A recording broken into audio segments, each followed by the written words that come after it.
Now, the reason that her background still matters is because of the geopolitical system that came out of the Cold War, right?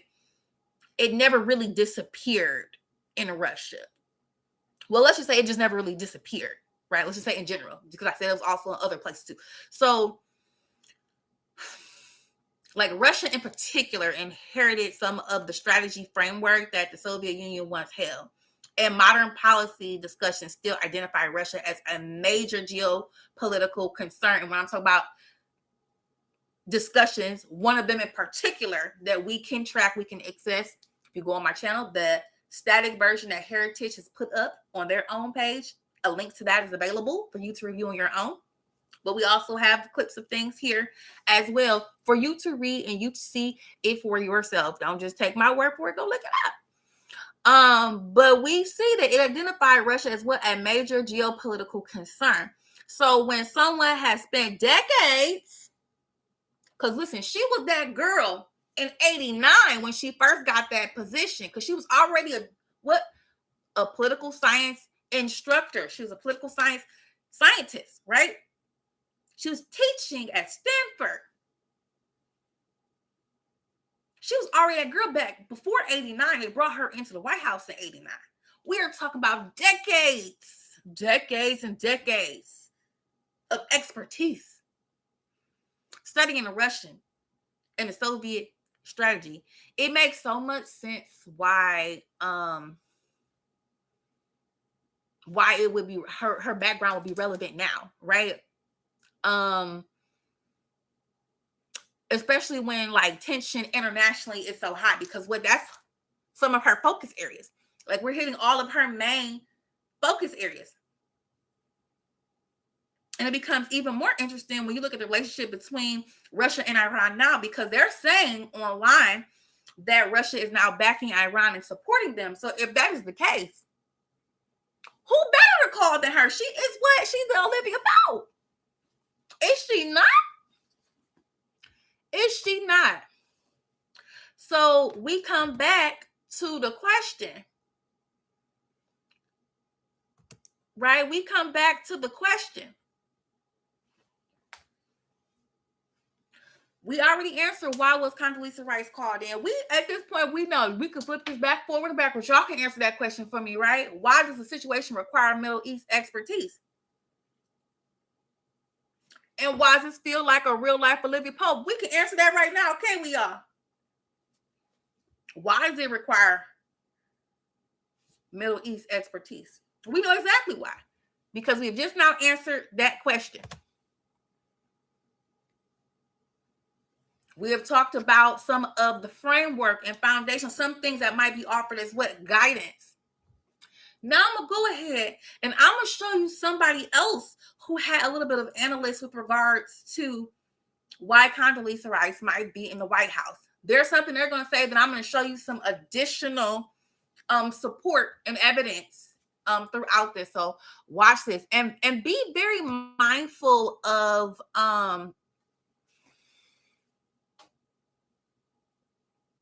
notes that are brought up with regards to like serious geopolitical considerations, right? So I just want you to listen to the different things that he will be saying, okay?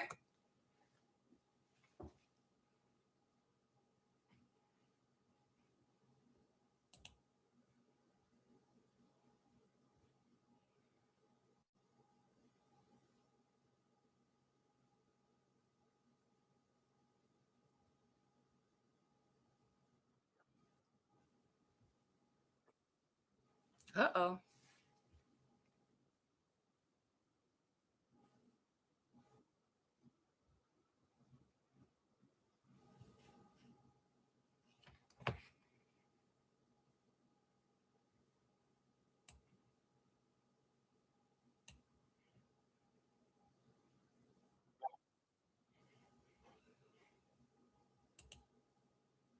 Oh,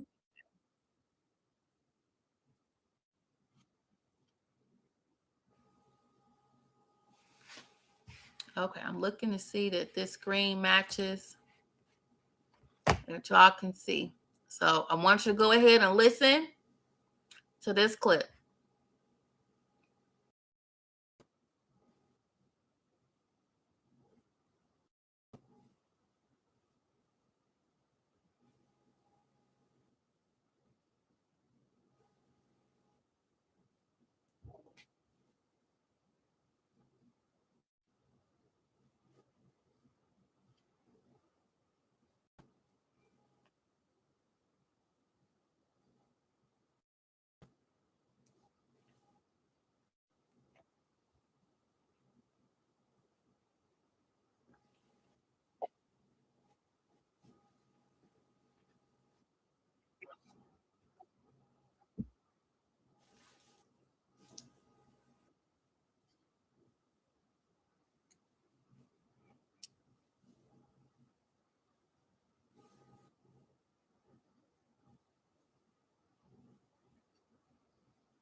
Okay.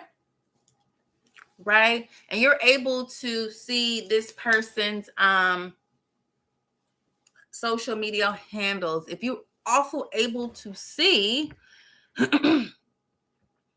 there are some clips I put here from different news articles. One says, Trump said, I guess Americans should worry about Iran retaliating on U.S. soil. Like I said, some people will die. And this was on People, a big, well-known, highly respected news article. That is what was placed there.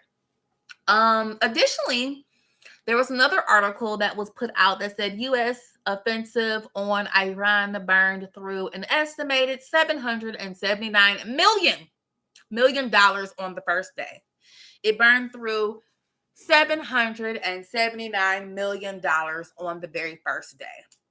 Now we noticed at the end of his video, he talked about certain events that were reported to occur, like for instance, with certain strategies that were being employed. Like there were lots of discussion online about fake planes or missiles, right? So they're literally being things drawn on the ground to look like those are their assets, but in fact it was not.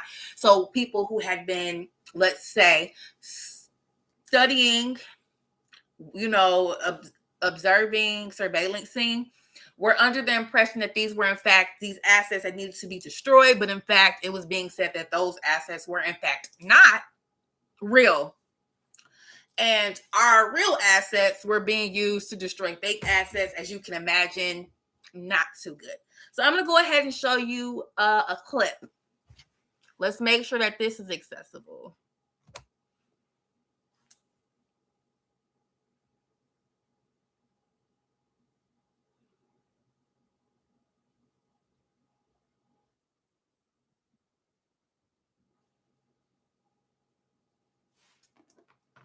Okay.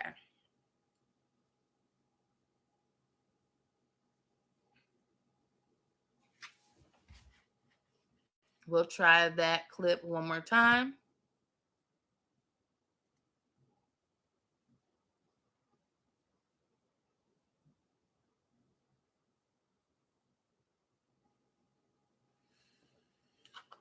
Okay.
Okay, so that is a clip about deception tactics and positioning, right?